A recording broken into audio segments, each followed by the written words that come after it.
जय मां कामाख्या। कामाख्या टुडे में आपका स्वागत है। मित्रों, आज हम चर्चा करेंगे पंचक। ये पंचक क्या है? तो मित्रों, पंचक हमेशा अशुभ नहीं होते।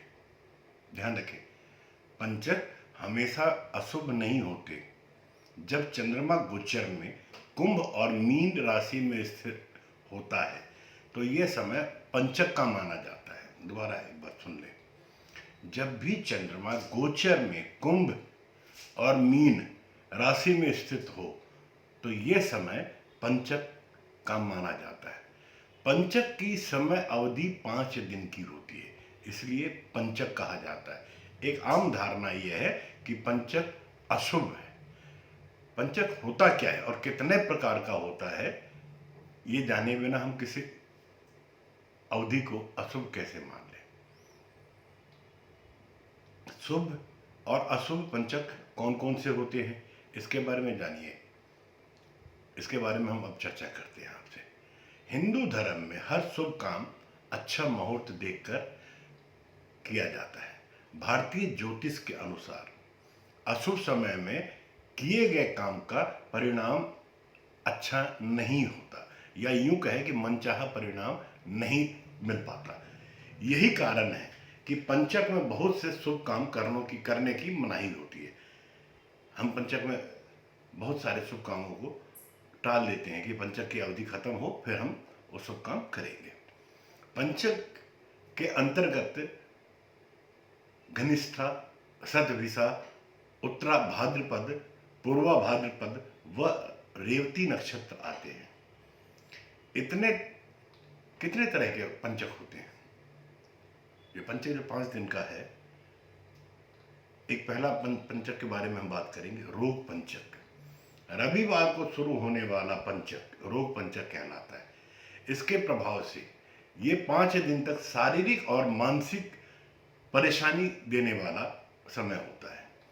इस पंचक में किसी भी तरह का शुभ कार्य नहीं करने चाहिए। हर तरह के मांगलिक कार्यों के लिए यह पंचक अशुभ माना गया है। दूसरा पंचक, दूसरे तरह का पंचक है, उसको हम राज पंचक कहते हैं। सोमवार से शुरू होने वाला पंचक राज पंचक कहलाता है। यह पंचक शुभ माना जाता है। इसके प्रभाव से यदि इन 5 दिनों में सरकारी कामों में आपको करने से सफलता मिलती है।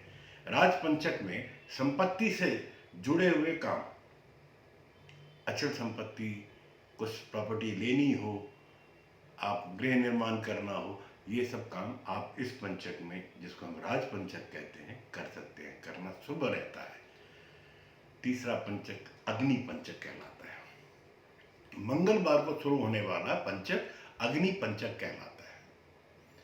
इन 5 दिनों में कोर्ट कचहरी और विवाद आदि के फैसले, अपना हक प्राप्त करने वाले काम किए जा सकते हैं। जिसमें आपको अपने राइट्स, अपने हक के लिए कोई काम करना है तो इस पंचक में आप उसके लिए प्रयासरत हो सकते हैं।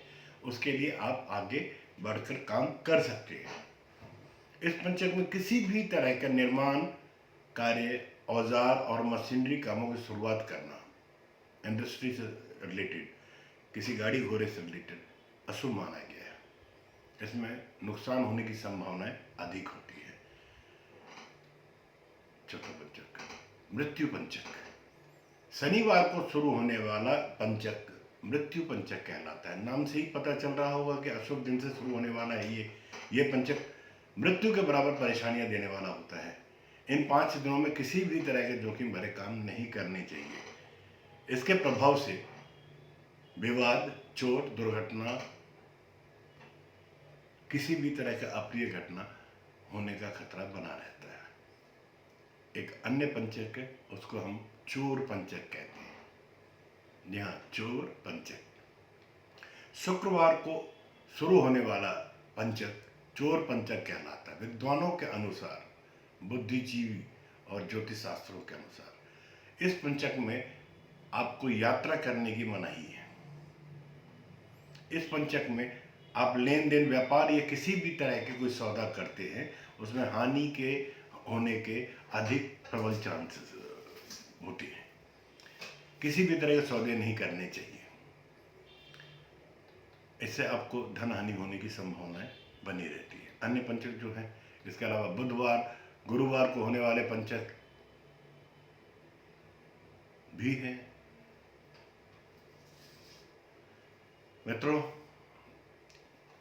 बुधवार और गुरुवार इन 2 दिनों में होने वाले पंचक में पांचों कामों के अलावा किसी भी तरह के शुभ काम किए जा सकते हैं। अब ये 5 काम कौन से हैं? पंचक में चारपाई बनाना अच्छा नहीं माना जाता, संकट आ सकता है। पंचक के दौरान जिस समय घनिष्ठा नक्षत्र हो उस समय घास, लकड़ी इत्यादि जलने वाली वस्तुओं को इकट्ठा नहीं करना चाहिए, इससे आग लगने के खतरा बना रहता है। पंचक के दौरान दक्षिण दिशा में, साउथ डायरेक्शन में यात्रा नहीं करनी चाहिए, क्योंकि दक्षिण दिशा यम की दिशा मानी गई है। इन नक्षत्रों में दक्षिण दिशा की यात्रा करना हानिकारक माना गया है। पंचक के दौरान जब रेवती नक्षत्र चल रहा हो उस समय घर की छत नहीं डलवानी चाहिए, रिपेयर भी नहीं कराना चाहिए, ऐसा विद्वानों को कहना है। इससे धन हानि और घर में कलेश होने के संभावनाएं बनी रहती है। यदि शव का अंतिम संस्कार करना हो तो पंचक में शव का अंतिम संस्कार करने से पहले किसी योग्य जानकार ब्राह्मण या पंडित से सलाह अवश्य ले। यदि ऐसा ना हो पाए तो शव के पास 5 पुतले, सुनिएगा, पंचक में अगर दाह संस्कार करना है तो पहले किसी पुरोहित से, योग्य पुरोहित से सलाह मशवरा कर लें। अगर कोई पुरोहित आपको नहीं उस समय उपलब्ध हो पा रहा है तो आपने शव के साथ 5 पुतले जो आटे या कूस के, एक प्रकार की घास होती है कूस, उससे बनाकर अर्थी पर रखे और इन पांचों का 100 बनाकर पूर्ण विधि विधान से अंतिम संस्कार करने से पंचक दोष समाप्त हो जाता है, ऐसा गरुड़ पुराण में लिखा है। मित्रों, ज्योतिष में रुचि रखने वाले मित्रों के लिए मुझे लगता है कि आज की चर्चा उनके बहुत काम आने वाली है। ये चर्चा मैंने ज्योतिष और पंचांग के आधार पर की है, जिसे मानना या नहीं मानना आपकी इच्छा पर निर्भर करता है। अब आपसे आज्ञा लेता हूं इस चर्चा को यहीं पर समाप्त करने के लिए। पुनः अगली चर्चा किसी अन्य विषय के साथ आपके साथ करने के लिए उपस्थित होगा। जय मां कामाख्या। आपका दिन शुभ हो।